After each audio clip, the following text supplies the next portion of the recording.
I finally one day realized that, you know what, the key to our fulfilling our potential and our having a real impact lied really in my becoming an effective manager. Of course, there was an alternative, which was to find an effective manager and put them in charge, but that seemed like an absolute impossibility. Things were such a mess that I couldn't imagine who would come into it and save the day. And so I just stepped back and started riding that learning curve.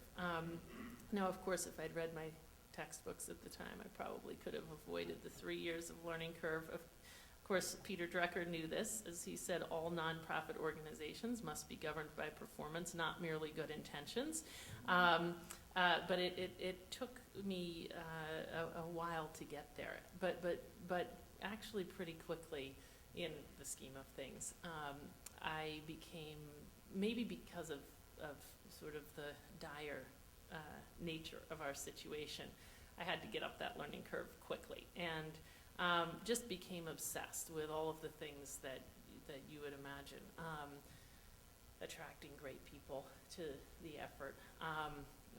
One year I realized in some fit of something that we needed to throw out our strategic planning process, which had the whole organization developing these elaborate plans, which once they're developed sort of, went by the wayside, just in favor of our coming together around a few priorities and very clear measures of success.